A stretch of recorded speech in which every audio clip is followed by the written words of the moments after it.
Okay, so I'm gonna play a video here. I've been doing research on these topics for the last 10 years, maybe a little bit longer.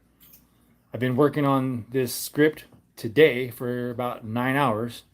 So um, this is about the Cherokee history and everything that happened with the Trail of Tears before that, building up to that, and then after that. So if you want to know about history, give me a like on this video so it gets pushed in front of other people.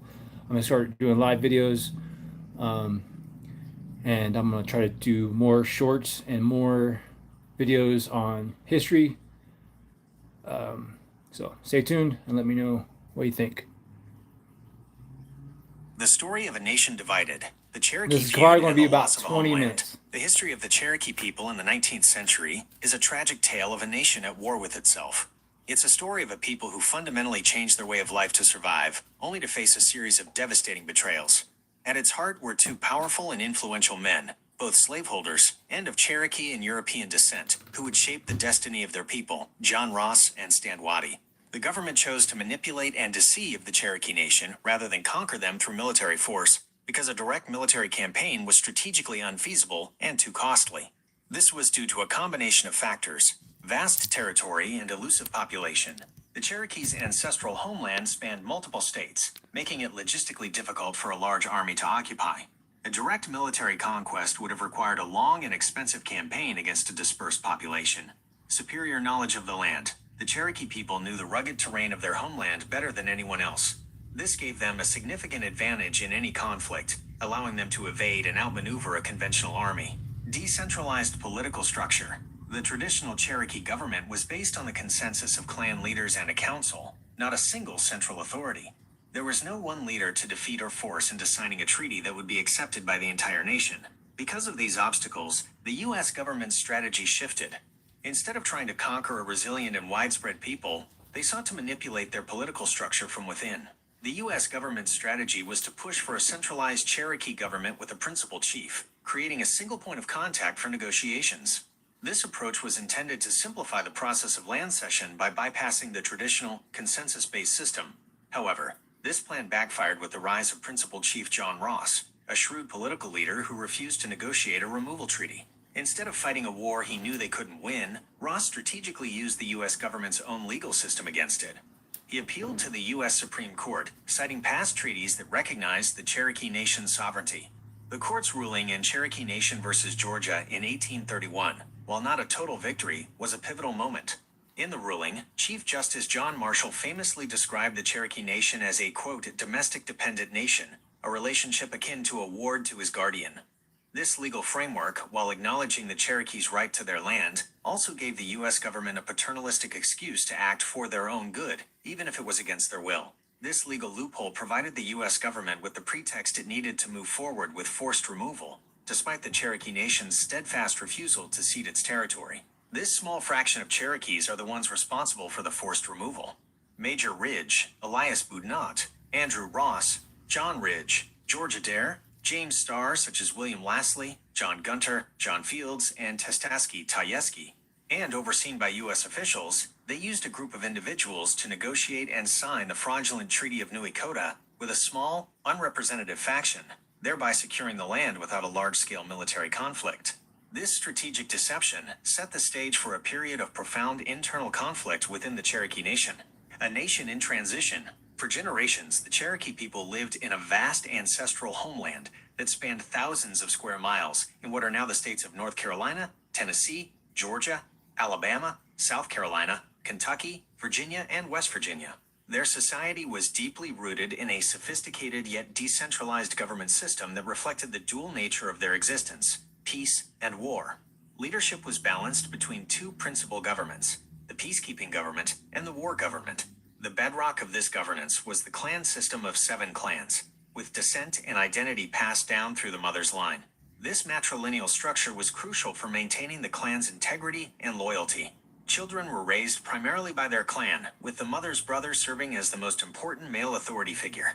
The biological father, belonging to a different clan, his mother's, held primary loyalty to his own clan and its children. The uncle's role So was this to is pretty much gonna educate, be a raw, protect, like a and raw mentor his script on what nieces the and video is gonna nephews, be like. ensuring their unbreakable allegiance to their own clan's traditions, values, and So if members, you like thereby history, guaranteeing the if you like continuity of the clan to know more itself. about The Native term Americans, chief is not a especially native Cherokee Cherokees, word. It is a European term that comes stay from the tuned. Old French word chief, which means Give me a head like, or subscribe leader. to the channel. This word was used by European colonists to describe native leaders because their own governments were accustomed to a top-down hierarchy. The Cherokee had their own titles and system of leadership. The introduction of the title and the concept of a single permanent national leader was a direct result of the Cherokee Nation's interaction with European and American colonizers. Leadership was not based on a single leader for the entire nation, but on a decentralized system where each town had its own dual leadership. The government was made up of two distinct parts: a white government for peace and a red government for war. The White Council, which governed during times of peace, managed internal affairs and social ceremonies. It was led by a peace headman and a council of elders. The Red Council, which was active during conflict, focused on military strategy and external threats. It was led by a war headman and war counselors. Each town council was composed of leaders from the 7 clans, ensuring that all major decisions were made through consensus. This structure prevented power from being concentrated in one person. Each town had peacekeeping leaders, also called beloved men, or Atagila Ganohi, to manage internal affairs, and war leaders to handle external threats and warfare. These leaders were chosen based on their wisdom, character, and demonstrated abilities. Authority was not concentrated in a single overarching leader for the entire nation. Instead, the real power resided in a council of elders and clan leaders, where representatives from each of the 7 clans ensured a consensus-based system where every clan had a voice. The revered beloved woman, Gigo, like Nanyehi, a moral and spiritual leader, provided guidance to all leaders and held a unique power to decide the fate of captives. She was also uniquely powerful because she held the title of Gigo, which she earned through her courage in battle. This meant she held authority within both the It's my peace and 7th great war grandmother governments, embodying the complete on duality my of the father's Cherokee side. system. They lived in communal So longhouses if you and have relied any on hunting ancestors that and are small-scale Cherokee, gardening for survival. let me know, However, by the comment early below. I could possibly 1800s, get you this enrolled traditional in the way of Cherokee life was Nation under if you want threat to be from the involved relentless pressure of white settlers in the with U.S. government, which demanded that the Cherokee abandon your their government savage and your ways people. and assimilate. This pressure also fueled a growing resistance among traditionalists who viewed intermarriage and outsiders stepping in as direct threats to the clan system, fearing the loss of their cultural identity if children were no longer raised with primary loyalty to their mother's clan. The traditionalists saw that outsiders were deliberately targeting Cherokee women so that their children would be raised within the clan, thereby giving outsiders a path to influence and inherit land and power within Cherokee society. To assert their sovereignty and prove they were a civilized nation worthy of their land, the Cherokee began a profound cultural transformation. This shift was driven by assimilationist values that were diametrically opposed to the traditional ways. The assimilationist worldview centered on individualism, private property, and a patrilineal family structure where the father was the head of the household. What does that sound They like? saw That sounds this like as the something only really path to familiar survival. that The push capitalists for don't this like. new way of life was led by a growing elite of Cherokee people with mixed European and Cherokee ancestry, who had gained access to education and business connections through their fathers. They transitioned from living in communal longhouses to building individual, single-family cabins and homes. They embraced farming on individual plots of land, moving away from a hunting-based lifestyle. This change was partly influenced by figures like Nanyehi, a beloved woman. She had learned how to raise dairy cattle and weave from a white captive named Lydia Bean in the 1770s, and she knew the Cherokee needed to adapt to a different lifestyle to survive because their territory and resources were running out. She taught her people these skills. This shift away from communal living had a profound effect on the family structure. When the Cherokee of mixed ancestry moved from the longhouse to cabins with just the mother and father, they became isolated from the clan. The constant daily influence of the mother's brother and the extended clan network was replaced by the authority of the biological father, who, in many cases, was of European descent. This isolation from traditional social structures made it easier for the children to be influenced by the patrilineal values and individual. So I want to say something like, my ancestor is Richard Taylor Fox. He was the grandson of Nancy Ward. He was a descendant of, I think, Scottish. So a Scottish military guy married a woman, and then his son married Jenny Walker, which was the daughter of Nunye Kingfisher, Nancy Ward. So they had a kid, Richard Taylor Fox. So I can see how these kids that was raised from the clans to the father, like being or they're being like indoctrinated by the father as well, at the same time as the clan. So they have like a dual like way of thinking. So their perspective is probably very broad, and that's why I think they're more acceptable to adapting private property and doing a presidency instead of having a clan system. Like I definitely see that.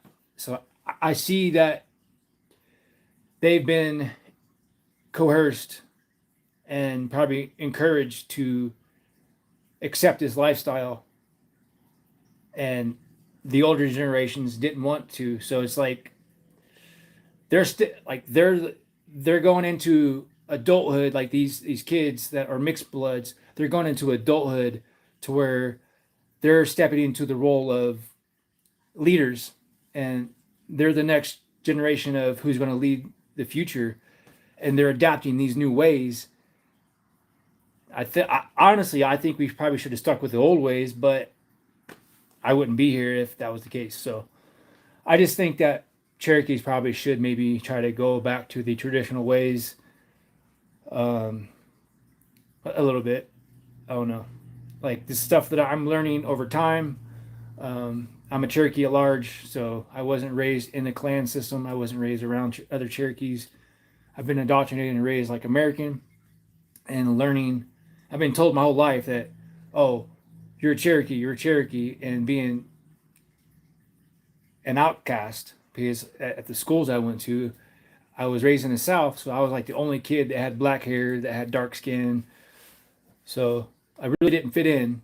I didn't know my language. I didn't know my heritage. I didn't know the history. I just know I was being told that I was Cherokee. And then finding out later on what makes you Cherokee is if you have a mother that was from the Cherokee Nation. They changed that in I think 1976 or something like that. But the after the Civil War, I'm gonna get back to it. But like after the Civil War, the country or the nation got dismantled, and um, their sovereignty was taken away. Um, then we got it back, but by then everybody started mixing with everybody, so like it was hard to keep that system alive. So for them to grow their nation, the only way they could do it is go back and get people that was descendants from the Dawes roll. So if you have an ancestor that's on the Dawes roll, if you want to know more about your heritage, comment on this video, and I'll connect you with the right person, and you guys can sit down and figure out what you need to do to get involved. All right. Worldview of their fathers. This change in living and family structure effectively prepared the next generation to be more accepting of assimilationist ideas like private property, which fundamentally changed Cherokee society. In the 1790s, this same elite began to cultivate cotton as a major cash crop. The adoption of chattel slavery for monetary gain was a direct result of their decision to emulate the plantation economy of the wider southern United States, as they saw it as the most effective way to gain wealth and power in the new system. This new economic order led to the creation of a dual system of land ownership. While the Cherokee Constitution affirmed that all tribal lands were the common property of the nation, it also created a legal framework that recognized improvements on the land, such as buildings, fences, and farms, as the exclusive private property of the person who made them. This meant that while the nation held the ultimate title to the land, wealthy individuals could legally own, sell, and accumulate vast private estates in the form of these improvements. This system allowed the new elite to amass wealth and power while technically preserving the communal land ethic of the nation, though it created a profound and lasting socioeconomic divide. You can see how the US government and the states couldn't get what they wanted until the outsiders had babies, and it took about 20 years, and then change started happening because those babies weren't raised within the clan or by the uncles. This is how the outside world effectively groomed John Ross and Stan Waddy for positions of power. Their fathers, being of European descent, instilled in their sons a worldview and a set of skills that made them palatable to the US government. By the time they rose to prominence, they were seen as civilized and trustworthy by the very culture that threatened their people. Both men were products and leaders of this New Age worldview. John Ross's father, Daniel Ross, a Scottish immigrant, was a wealthy trader and landowner who held enslaved people. He met his wife, Mary MacDonald, who was a Cherokee woman with a Scottish father. John Ross was raised in a household that blended Cherokee and European ways, giving him a formal education and business acumen that would prove invaluable. Similarly, Stan Waddy's father, David Uwaddy, was of Cherokee and European descent, and his mother, Susanna Ridge, was a full-blood Cherokee woman. Stan Waddy was raised in the affluent European-style world of his uncle, Major Ridge, at the forefront of the new economic order. The complex backgrounds of both men gave them a unique worldview that was at once fiercely Cherokee and profoundly shaped by the very culture that threatened their people. The rise of a new government and internal strife. By the 1820s, the Cherokee had made remarkable strides in their efforts to assert sovereignty and prove their civilized status. In 1821, a Cherokee silversmith named Sequoyah completed the development of a Cherokee syllabary. This was a remarkable achievement, as it allowed the Cherokee language to be written and read for the first time. It led to widespread literacy among the Cherokee people, an accomplishment that many white Americans at the time couldn't claim. This advancement was a source of great national pride and a powerful argument against the savage stereotype used to justify removal. The syllabary was so successful that by 1828, the Cherokee Nation began publishing its own bilingual newspaper, the Cherokee Phoenix. However, not everyone embraced the new ways. In 1827, the internal divisions came to a head with the White Path Rebellion. Led by a traditionalist named White Path, this group of full-blood Cherokees opposed the adoption of the new, centralized government and the very idea of assimilation. White Path believed that the nation's troubles were divine punishment for abandoning their ancestral ways. He and his followers briefly rebelled, demanding a return to the traditional political structure and a rejection of the assimilationist policies. The rebellion was quickly and peacefully suppressed by John Ross and Major Ridge, but it served as a clear warning of the deep-seated opposition to the constitutional changes. By 1827, to further assert their sovereignty, the Cherokee adopted a written constitution modeled after the U.S. government. The U.S. government's push for a single principal chief was a strategic move to dismantle the Cherokees' decentralized system of checks and balances and make them easier to manipulate. This system of distributed power made it difficult for outsiders to negotiate a single, binding deal. The U.S. government, accustomed to dealing with single leaders like a president or king, found this structure inconvenient. By pressuring the Cherokee to adopt a constitution with a principal chief, the U.S. government created a single point of failure they could exploit and manipulate. This also allowed them to bypass the traditional full-blood Cherokee leaders who were more resistant to assimilation and land cession in favor of those with mixed ancestry, like Ross and Ridge, who were seen as more civilized and trustworthy. The decision to adopt a new government was not a simple choice. It was an act of survival in response to immense pressure. This led to the creation of the title of Principal Chief, a European-style position that replaced the fluid, dual system. This new government, with a principal chief, a national council, and a judiciary, was intended to manage national affairs and relations with the outside world. It created a dual system, where the traditional clan structure still governed social life, but the new constitutional government handled legal and political matters with increasing authority. It was signed by many key players, including John Ross and Major Ridge, as well as prominent men like Elias Boudinot, showing that the leaders of both sides were once aligned on a shared national goal.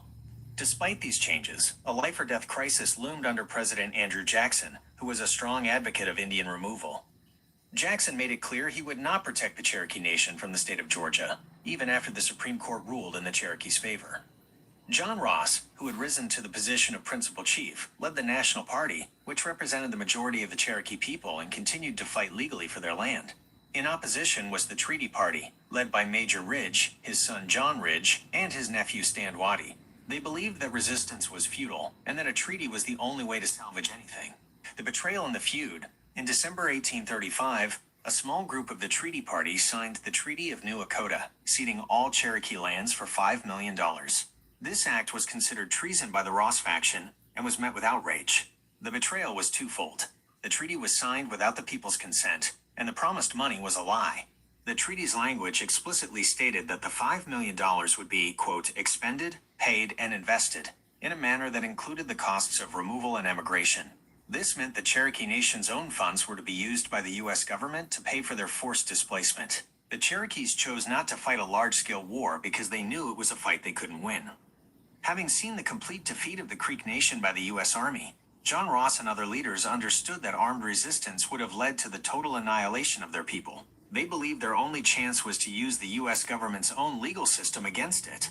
This deliberate strategy of peaceful legal resistance was ultimately undermined by the U.S. government's desperation. Principal Chief John Ross, representing the vast majority of the Cherokee people, refused to sign any treaty that would cede their lands. The government's plan backfired, as they had created a single leader who would not cooperate with their demands. This forced the U.S. government to abandon its own rules and resort to a desperate act of deception. Instead of dealing with the legitimate government of the Cherokee Nation, they signed the fraudulent treaty with the Minority Treaty Party, a small faction that had no legal authority to speak for the Cherokee people. This disregard for the Cherokee government's authority exposed the hypocrisy of the U.S. government's entire approach and became the final legal justification for their actions. In 1838, the U.S. Army began the forced removal, an event now known as the Trail of Tears, in which thousands died. The military was needed to carry out the removal because the vast majority of the Cherokee people refused to leave their land voluntarily. The treaty gave the Cherokee 2 years to leave, but when that deadline passed, President Martin Van Buren ordered the U.S. Army to forcibly remove the remaining people. The military effort was initially commanded by General John E. Wool, who was reluctant to enforce the harsh order and was later replaced by General Winfield Scott, who saw the operation through. They were rounded up into stockades and then forced to march westward. The money from the treaty was not a lump sum payment to the Cherokee Nation, but a fund controlled by the U.S. government. While some of the funds were dispersed for individual compensation and other costs, many of the payments were slow, and some of the money was allegedly mishandled. This meant that the full amount did not directly benefit the Cherokee people, who were now paying for their own expulsion. The rage over the lost homeland came to a head in the new Indian Territory.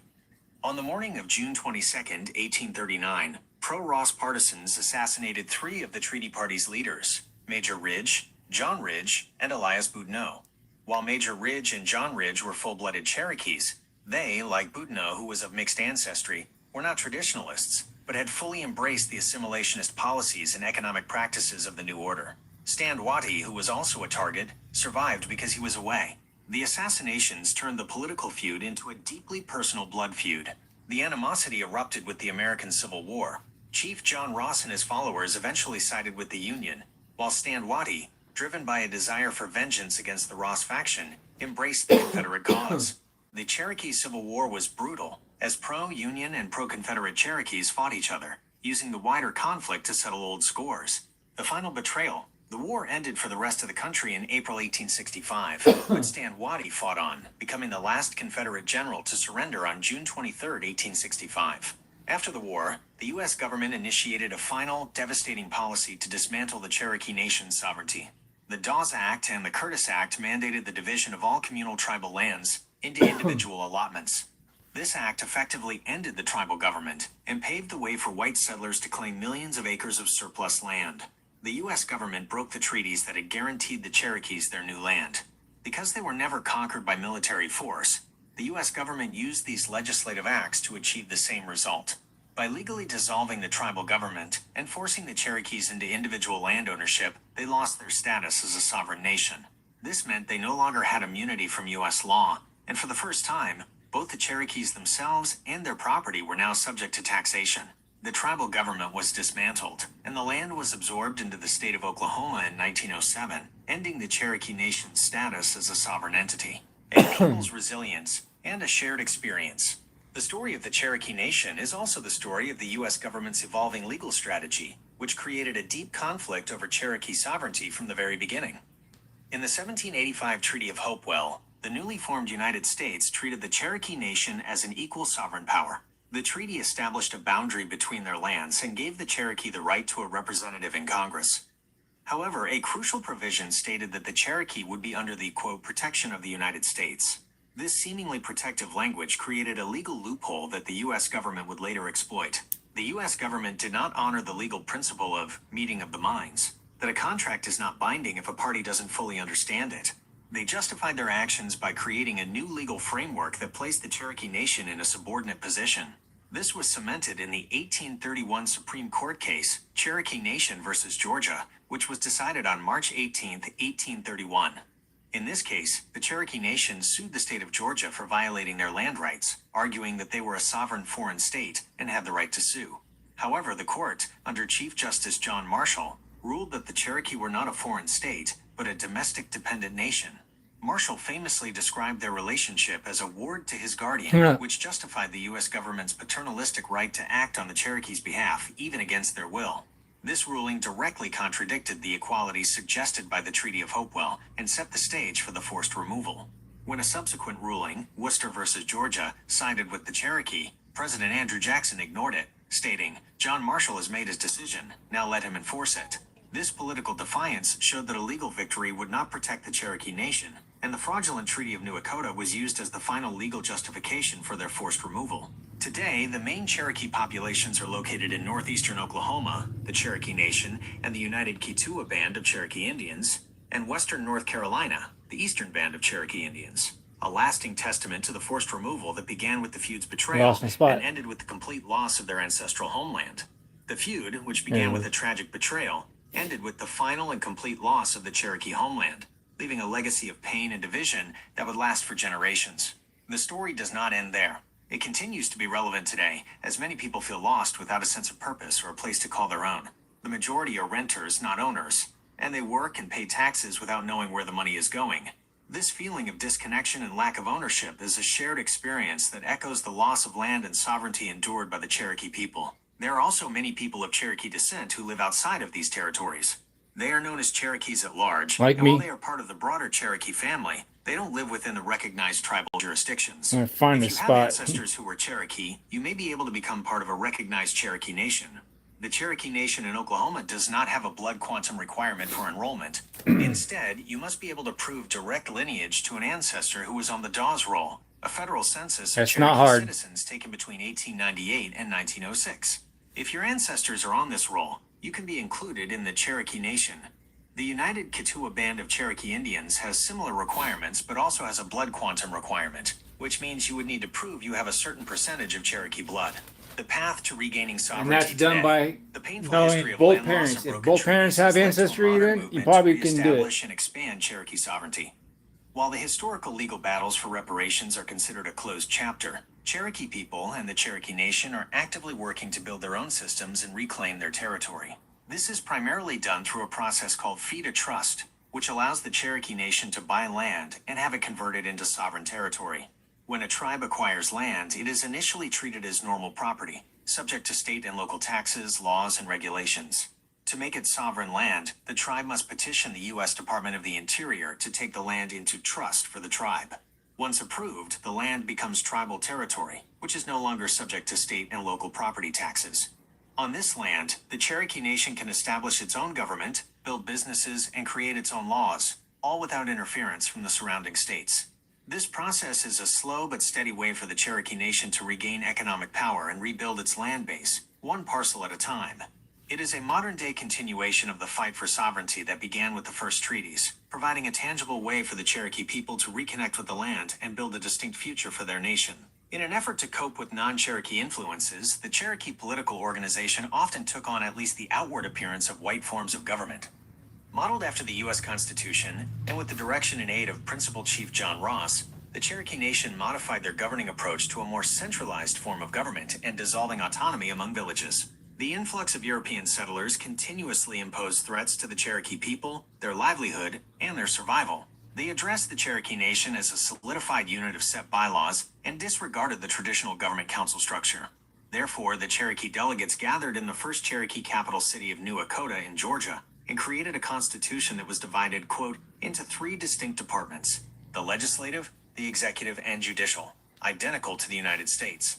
The Constitution served as a means to protect and to address the evolving and growing concerns of the Cherokee Nation by defining the function of their governance and external influence. The Constitution was printed in both Cherokee and English languages to reinforce the mutual understanding among the white man and the natives. All right, so I'm going to be making that into either one video or two videos. I'm not sure, because it is quite long. It is quite long. I made it just in time. The thing died on me. Oh, I had like 4% on this thing. I was kind of worrying about it. Anyways, so stay tuned. There's going to be some more videos coming. I'm going to put that script into a video. I'll be probably making two videos, just so I can get you guys informed on what's going on. And if you guys want to know, if you have any like relatives or ancestors that are Cherokees, or just anybody that is famous in history, if you want me to make a video about them, text who it is in the comments, and then I would like to do a deep dive research. It's kind of what I like doing, and I would want to do that for you. So just let me know who it is, and then I'll do it. All right, thanks so much.